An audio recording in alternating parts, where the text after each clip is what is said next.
আসসালামু আলাইকুম রহমতুল্লাহি ওয়া বারাকাতুহু। সম্মানিত দর্শক, আগামী ৪৮ ঘন্টা অর্থাৎ পরপর ২ দিন এবং ২ রাতে আমাদের দেশে এবং দেশের বাইরে সম্ভাব্য কী বিষয় ঘটতে পারে, যা কিনা আমাদের রাজনীতির যে কোর্স অফ অ্যাকশন, সেই কোর্স অফ অ্যাকশন পরিবর্তন করে দিতে পারে। সেই বিষয়গুলো নিয়ে একটি আলোচনা করার চেষ্টা করব। তার আগে দৃশ্যমান যে খবর, সেই খবরগুলো বলে নেই। প্রথমে ইসলামাবাদে যে আমেরিকা এবং ইরানের মধ্যে শান্তি আলোচনা চলছিল, সেটি ভেস্তে গেছে। আমেরিকার প্রতিনিধি দল আমেরিকা চলে গেছে, ইরানের প্রতিনিধি দল ইরানে চলে গেছে, এবং তারা এখনো পর্যন্ত নেতিবাচক কোনো কথা বলেননি। যে কথাগুলো বলেছেন মার্জিত। ইরান বলেছেন যে আমেরিকা যে বিশ্বাস করব, সেই বিশ্বাসের কোনো হেতু ছিল না, কারণ ছিল না। তারা আলোচনার সময় তাদের কথাবার্তা, আচার আচরণ দ্বারা আমাদেরকে আশ্বস্ত করতে পারেননি যে তাদেরকে বিশ্বাস করা যায়। অন্যদিকে আমেরিকা যে কথাগুলো বলেছেন, সেই কথাগুলো যে এই যুদ্ধের মাধ্যমে তারা যে বিষয়গুলো পাননি, আউট অফ দেয়ার অ্যাচিভমেন্ট, সেই বিষয়গুলো তারা এখন এই শান্তি আলোচনা অন্তর্ভুক্ত করেছেন এবং তারা দাবি দাওয়া পেশ করেছেন। মানে যেমন তাদের টাকা ছেড়ে দিতে হবে, হরমুজ প্রণালীতে তাদের যাকে বলা হয় একছত্র আধিপত্য থাকবে, তারপর তাদের যে পরমাণু কর্মসূচি, এই পরমাণু কর্মসূচি তারা চালাবে এবং কোনো রকম বাধা বিঘ্ন ছাড়া। তার আন্তর্জাতিক পরমাণু শক্তি কমিশন যেটা আছে, তার যে সদস্য পদ হিসেবে তারা যে চুক্তিবদ্ধ ছিল, সেখান থেকে তারা বের হয়ে আসবে। এরকম আরও অনেক কথাবার্তা তারা বলছে, যেটা আমেরিকার আচরণে বোঝা যাচ্ছে। অন্যদিকে ইসরায়েলের অবস্থা খুবই গুরুতর। লাখ লাখ মানুষ যুদ্ধ বন্ধ করার জন্য রাস্তায় নেমে এসেছে। তারা ইরানের সাথে যুদ্ধ করতে চাচ্ছে না, তারা লেবাননের সঙ্গে যুদ্ধ করতে চাচ্ছে না। এবং এটা ইসরায়েলের জন্য এই প্রথমবার এই যে নেগোসিয়েশন, সেই নেগোসিয়েশনে রীতিমতো একটা অবমাননাকর পরিস্থিতি তৈরি করা হয়েছে। ইসলামাবাদে ইসরায়েলকে রাখা হয়নি। এর আগের বার যখন যুদ্ধ হয়েছিল, তখন নেগোসিয়েশনের যে কথাবার্তা, সেটা হয়েছিল কায়রোতে। তো সেখানে সরাসরি ইসরায়েল না থাকলেও ইসরায়েলের উপস্থিতি বা অংশগ্রহণ মেনে নেওয়া হয়েছিল। এবার এটা মেনেই নেওয়া হয়নি। এটা বেঞ্জামিন নেতানিয়াহু এবং ইসরায়েলের জন্য খুবই অবমাননাকর। দ্বিতীয়ত হলো যে মিস্টার ডোনাল্ড ট্রাম্প এবং ইউরোপের যত শক্তি আছে, তারা এই যুদ্ধটিকে 2টা ভাগে বিভক্ত করে ফেলেছে। প্রথম যুদ্ধ হলো যে ইরান ভার্সেস আমেরিকার যে যুদ্ধ, এটা আমেরিকা এবং ইরানের মধ্যে একটি চুক্তি হবে এবং এটা স্বতন্ত্রভাবে করার জন্য ইসরায়েলের কোনো রকম এখানে অংশগ্রহণ নেই। অন্যদিকে ইসরায়েল লেবাননে যে যুদ্ধ করেছে বা আক্রমণ করেছে, সেই ব্যাপারে লেবাননের সাথে হিজবুল্লাহর সাথে বসে শান্তি চুক্তি করার ব্যাপারে আমেরিকা এবং ইউরোপের পক্ষ থেকে মারাত্মকভাবে চাপ তৈরি করা হয়েছে। অনেকটি ঘটনা কিন্তু এখানে ঘটে গেছে। সেটি হলো যে এই পুরো যুদ্ধের প্রায় 1.5 মাস, পুরো সময়টি মধ্যপ্রাচ্যের দেশসমূহ ইরানের বিরুদ্ধে কোনো অ্যাকশন বা রিয়াকশন দেখায়নি। ডোনাল্ড ট্রাম্প এবং যাকে বলা হয় ইসরায়েল নেতানিয়াহু, তারা প্রাণান্ত চেষ্টা করেছিল আরব রাষ্ট্রগুলোকে জড়ানোর জন্য। এই জন্য তারা অনেকগুলো আত্মঘাতী হামলা চালিয়েছিল। সৌদি আরবের অনেকগুলো পেট্রোল পাম্প, মানে পেট্রোল পাম্প নয় ঠিক, অনেকগুলো যে পেট্রোলিয়াম যে তাদের সেক্টর রয়েছে, পেট্রোলিয়াম শোধনাগার, জ্বালানি শোধনাগার, সেখানে তারা হামলা চালিয়েছে। ইরান বলছে এগুলো আমরা চালাইনি, এগুলো আমেরিকা চালিয়েছে। তারপর কাতারে, এরপরে দুবাইতে, সংযুক্ত আরব আমিরাতে বহু আক্রমণ তারা করেছে। আমেরিকা এবং ইসরায়েল মূলত ইরানকে এই যুদ্ধে কোণঠাসা করার জন্য এবং আরব বিশ্বে একটা আরব জাতীয়তাবাদ গড়ে তোলার জন্য, কিন্তু সেটি হয়নি। যে কোনো কারণ হোক, আরব রাষ্ট্রগুলো ইরানের সাথে যুদ্ধে জড়ায়নি। কিন্তু যখন এই শান্তি আলোচনা হচ্ছিল, যুদ্ধবিরতি হলো, তখন হঠাৎ করে সংযুক্ত আরব আমিরাত, যেটাকে আমরা বলি ইউএই, তারা ইসরায়েলের সাথে মিলে এই লেবানন আক্রমণ চালিয়েছে। এটি মূলত মধ্যপ্রাচ্যের রাজনীতিকে আগামী 48 ঘন্টার জন্য মারাত্মক জটিল করে তুলেছে। আপনারা জানেন যে সংযুক্ত আরব আমিরাত এবং সৌদি আরব, এই দুটো শক্তিধর রাষ্ট্র, দুটোই ইসরায়েলের বন্ধু, দুটোই আমেরিকার বন্ধু, কিন্তু এই দুটোর সাথে আবার ব্যক্তিগত সম্পর্ক একেবারে অহিনকুল সম্পর্ক। তো সেক্ষেত্রে এই যে লেবাননে সংযুক্ত আরব আমিরাতের যে আক্রমণ, এটি মধ্যপ্রাচ্যের রাজনীতির সমস্ত হিসাবকে আগামী 48 ঘন্টায় এলোমেলো করে দিয়েছে। এবার আমেরিকার ব্যাপারে আসি। আমেরিকার যে অভ্যন্তরীণ রাজনীতিতে 3 থেকে 4টি ঘটনার সামনে আসছে।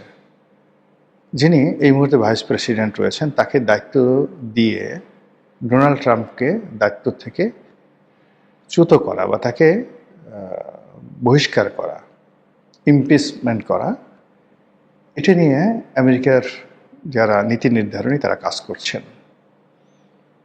এবং এটা এত বেশি চলছে এবং ডোনাল্ড ট্রাম্পকে মানসিকভাবে, অর্থনৈতিকভাবে মানে তছনছ করে দেওয়ার জন্য আমেরিকার সমস্ত যে শক্তিগুলো তারা একত্র হয়েছে। এবং গত সেই 3-4 দিন ধরে ভদ্রলোক একেবারে রীতিমতো স্টপ হয়ে গেছেন।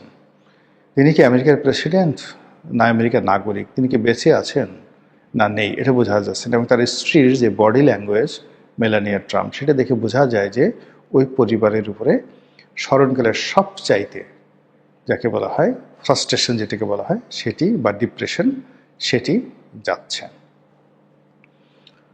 এবার আমাদের বাংলাদেশের ব্যাপারে আসি। বাংলাদেশে আগামী 48 ঘন্টাতে অনেকগুলো চমকপ্রদ ঘটনা যে ঘটবে তার কিছু নমুনা দেখাই। হঠাৎ করে আপনি দেখবেন যে একটি পীরের মাজারে আক্রমণ করে পীরকে মেরে ফেলা হলো। এটি বিচ্ছিন্ন কোনো ঘটনা নয়, এটি ম্যাটিকুলাস ডিজাইনের অধীন একটি ঘটনা। এবং হাদিকে যেভাবে হত্যা করা হয়েছে, এইরকম প্ল্যান করে এই পীরকে হত্যা করা হয়েছে। এই গেল এক। 2 নম্বর হলো শাহবাগে যে সমকামীদের বৈঠক হচ্ছে, সমকামীরা বসে আছে, এটা উপলক্ষ করে সেখানে তৌহিদি জনতা যেভাবে একত্র হয়ে যে ঘটনা ঘটিয়েছে, এটা কোনো বিচ্ছিন্ন ঘটনা নয়, অত্যন্ত পরিকল্পিত, প্ল্যান ওয়াইজ। এরপর জুলাই আগস্ট বিপ্লবী যারা ছিলেন ফ্রন্ট লাইনে, তারা, এরপরে ছোটন গ্যাং, তারা, মার্কিন ডিপ স্টেটের তথাকথিত যে সকল এজেন্ট রয়েছে, তারা গত 24 ঘন্টায় রীতিমতো যে সকল বিস্ফোরণমূলক কথাবার্তা বলছেন, যে সকল আক্রমণাত্মক ভাষায় কথাবার্তা বলছেন, এটি অতীতের যে কোনো রেকর্ডকে ব্রেক করেছে। একটা সময় দেখা গেল এই বিপ্লবীরা ক্যান্টনমেন্ট নিয়ে কথা বলেছেন, ডক্টর মোহাম্মদ ইউনূসকে নিয়ে কথা বলেছেন, আওয়ামী লীগকে নিয়ে কথা বলেছেন, ভারতকে নিয়ে কথা বলেছেন। আর এ সকল কথাবার্তা বলার ক্ষেত্রে তাদেরকে দেশের বাইরে থেকে বিভিন্ন ইউটিউবার তারা ইনফ্লুয়েন্স করত। কিন্তু এইবার কোনো ইনফ্লুয়েন্সার নেই, কোনো ইনফ্লুয়েন্সাররাও কোনো কথাবার্তা বলছে না। কিন্তু দেশের ভিতর থেকেই বিভিন্ন জনে যারা রাজনীতির পোর্টফোলিওতে আছেন, পদ পদবিতে আছেন, তারা বিভিন্ন যে ছাত্র সংসদ রয়েছেন, সেই ছাত্র সংসদের যারা নেতৃবৃন্দ রয়েছেন, তারা অসাধারণ কতগুলো শব্দ প্রয়োগ করে, ইঙ্গিতপূর্ণ কতগুলো কথাবার্তা বলে সরকারকে রীতিমতো তারা লাল কার্ড দেখাচ্ছেন। এই কাজ করলে সরকার পতন হবে, এই কাজ না করলে এই হবে। সরকারকে পাসপোর্ট করার জন্য, পাসপোর্টের মেয়াদ বৃদ্ধি করার জন্য নির্দেশ দেওয়া হয়েছে বিপ্লবীদের পক্ষ থেকে। আর ভারত থেকে যে হেলিকপ্টার আসবে না, সে কথা তাদেরকে স্মরণ করিয়ে দেওয়া হয়েছে। তো এই যে ঘটনাগুলো ঘটে চলছে, তার সঙ্গে সঙ্গে তেলের সমস্যাটা বাড়ছেই।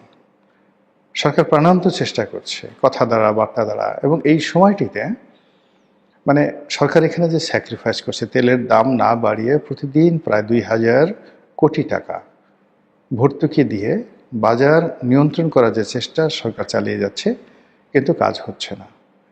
পেট্রোল পাম্প কেন্দ্রিক যে এলাকাগুলো রয়েছে সেখানকার জনজীবন তছনছ। গাড়ি, মোটরসাইকেল শত শত, হাজার হাজার, কোথাও ২ কিলোমিটার, কোথাও ৪ কিলোমিটার, কোথাও ৫ কিলোমিটার, সেইগুলো তারা অপেক্ষা করছে। রাস্তাঘাট, অলি গলিতে গাড়ি শুধুমাত্র তেলের জন্য বসে আছে। অন্যদিকে সরকারের যারা আইন শৃঙ্খলা রক্ষাকারী বাহিনী, তারা প্রাণান্ত চেষ্টা করে বিভিন্ন জায়গা থেকে তেল উদ্ধার করছে, এবং এটা রীতিমতো একটা সিন্ডিকেশনে পরিণত হয়েছে। এবং সরকারের যে রেগুলার কাজ, বিশেষ করে আইন শৃঙ্খলা রক্ষাকারী বাহিনীর যে রেগুলার কাজকর্ম, সেই রেগুলার কাজকর্ম বাদ দিয়ে তারা এখন এই জ্বালানি তেল কোথায় মজুদ রয়েছে আর জ্বালানি তেল কিভাবে দিচ্ছে এটা নিয়ে তারা ব্যস্ত আছে। ফুয়েল কার্ড করা, কিউআর পদ্ধতিতে তেল দেওয়া, অ্যাপসের মাধ্যমে তেল দেওয়া, এই কাজগুলো যত কিছু করা হচ্ছে না কেন, পুরো যে সাপ্লাই অ্যান্ড চেইন, জ্বালানি তেলের সাপ্লাই অ্যান্ড চেইন, এটা ভেঙে পড়েছে।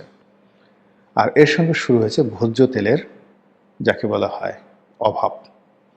এটা অভাব বলবো না কৃত্রিম অভাব বলবো, আমি এখন পর্যন্ত বলতে পারছি না, আমার কাছে তথ্য নেই। কিন্তু বাজারে বোতলজাত সয়াবিন তেল, যেটা রান্নার তেল, এটা পাওয়া যাচ্ছে না এবং অগ্নিমূল্য। এখানেও সরকারের যে সীমিত সামর্থ্য, তারা সেই ভোজ্য তেল যারা মজুত করতে না পারে প্রাণান্ত চেষ্টা করছে, কিন্তু কাজ হচ্ছে না। বাজারে আগুন লেগে গেছে। এমন কোনো দ্রব্যমূল্য নেই যেটি গত এক সপ্তাহে মারাত্মকভাবে বৃদ্ধি পায়নি। ফলে এই সকল বিষয় নিয়ে আগামী ৪৮ ঘন্টাতে প্রতিটি সেক্টরে পরিবেশ এবং পরিস্থিতি এখন যে অবস্থায় চলছে, উন্নতি না হয়ে অবনতির দিকে যাওয়ার সম্ভাবনা আছে। পার্লামেন্টের ভিতরে স্পষ্টতই যা কিছু হচ্ছে এটি স্বস্তিদায়ক নয়। বিরোধী দল ওয়াকআউট করেছে, আবার কবে যাবে এখন পর্যন্ত আমরা জানি না। জামাতের সভাপতি তিনি সরকারি দল সম্পর্কে ভীষণ রকম আপত্তিকর কিছু কথাবার্তা বলেছেন, এবং সেই সকল কথাবার্তায় যে তাদের যে বিশ্বাস, আস্থা, সম্পর্ক সরকারি দলের সাথে তারা আশা করেছিল বা আমরা আশা করেছিলাম, সেই জায়গা থেকে তারা বিচ্যুত হয়েছে, এবং তাদের যে দাবি দাওয়াগুলো রয়েছে সেই দাবি দাওয়াগুলো তারা রাজপথ আদায় করবে। এবং এতে করে সরকার ভয় পেয়ে গেছে। সরকার ভয় পাওয়ার পরে দেখলাম যে আগে যেখানে মূলত যে সমস্যাগুলো হয়েছে জুলাই সনদ নিয়ে, সংস্কার কমিশন নিয়ে, তো সেই বিষয়গুলো নিয়ে সালাউদ্দিন সাহেব, যাকে বলা হয়, সবসময় কথাবার্তা বলতেন। কিন্তু এখন সালাউদ্দিন সাহেবের ব্যাপারে বিরোধী দল, দেশ, দলের ভিতরে, মানে সরকারি দলের ভিতরে, এমনকি যারা ক্ষমতা নিউক্লিয়ার, সেখানেও নানা রকম নেতিবাচক কথাবার্তা হচ্ছে। এর ফলে কি হলো যে তিনি অনেকটা পিছিয়ে পড়েছেন এবং যে বিষয়গুলো নিয়ে তিনি আগে